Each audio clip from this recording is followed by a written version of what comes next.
Assalamualaikum warahmatullahi wabarakatuh. Alhamdulillah wassalatu wassalamu ala rasulillah. Teman-teman, salam berbahagia. Satu hal yang penting juga untuk kita pahami bersama adalah seseorang itu akan berbahagia di dalam kehidupan kalau ada jaminan.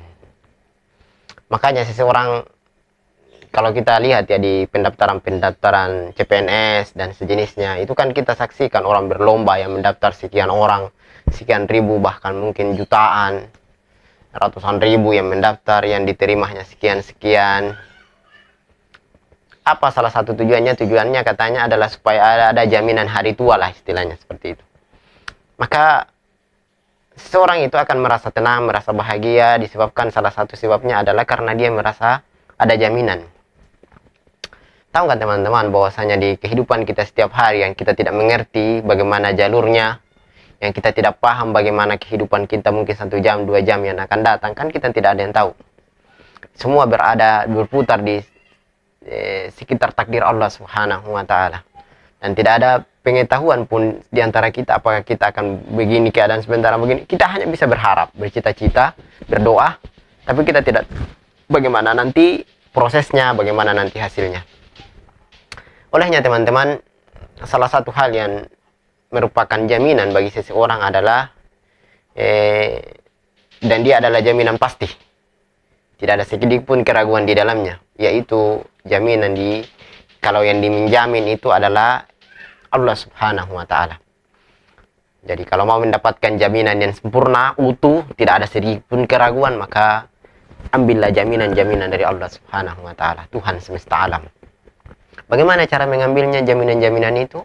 Ya, sabda Nabi SAW misalnya, siapa yang begini maka dia akan seperti ini, siapa yang begini maka dia akan seperti itulah jaminan-jaminan. Selama dikerjakan sesuai dengan prosedur, sesuai dengan contoh dari Nabi, ikhlas dari hati, dan maka pasti ada, tidak mungkin tidak. Innallaha la yukhliful mi'ad. Allah tidak mungkin mengingkari janjinya. Dan Nabi SAW ketika menyampaikan sesuatu, itu pasti dari Allah Subhanahu wa Ta'ala. Apalagi dalam bentuk jaminan. Maka amalkan itu.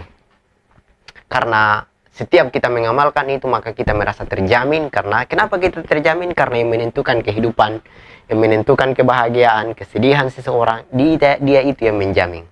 Apa salah satu contohnya teman-teman? Salah satu contohnya adalah hadis Nabi SAW. Jadi Nabi SAW itu mengajarkan kepada kita zikir pagi dan petang. Ini juga pelajarannya bagi teman-teman bahwasanya ternyata ada zikir-zikir yang semestinya diperhatikan oleh setiap muslim, dijaga agar hati itu senantiasa tenang dalam beraktivitas dalam keseharian. Salah satu zikir yang kita sampaikan pada kesempatan kali ini adalah zikir yang Nabi ajarkan, Bismillahilladzi la yadurru ma'ismihi syai'un fil ardi wala fis sama'i wa huwas sami'ul 'alim. Zikir ini, kata Nabi SAW, dibaca di pagi hari 3 kali, di sore hari 3 kali. Dan kata Nabi SAW, siapa yang baca zikir tersebut, kurang lebih maknanya, tidak mungkin dan tidak akan pernah dan tidak akan diberikan pada hari itu kemudaratan. Siapa yang baca di pagi hari, dia tidak akan mendapatkan kemudaratan yang hatinya dia tidak suka sampai datangnya sore hari. Siapa yang baca di sore hari, maka begitu juga keadaannya sampai datangnya pagi hari. Maka ini jaminan. Maka jaminan-jaminan yang seperti ini mestinya diperhatikan oleh muslim. Dan itu salah satu yang membuat dia bahagia dalam kesehariannya. Karena setiap akan ditimpa ujian, setiap akan ditimpa cobaan, dia merasa bahwasanya cobaan ini biasa. Kenapa? Karena sudah dijamin oleh Allah Subhanahu wa Ta'ala melalui lisan Nabi-Nya SAW. Olehnya itu teman-teman, kenapa hal-hal yang seperti ini kita tidak amalkan? Kenapa yang seperti ini kita tidak kerjakan, kita tidak aplikasikan di dalam kehidupan kita? Kita pusing mencari jaminan ini, jaminan itu, sementara yang menentukan Allah Subhanahu wa Ta'ala dalam kehidupan kita ini. Olehnya, amalkan itu. Oke teman-teman, mungkin banyak itu ya, kita bisa buka di internet, di seterusnya zikir ini, dan dihafal. Oleh sebab itu teman-teman, itu mungkin salam berbahagia. Assalamualaikum warahmatullahi wabarakatuh.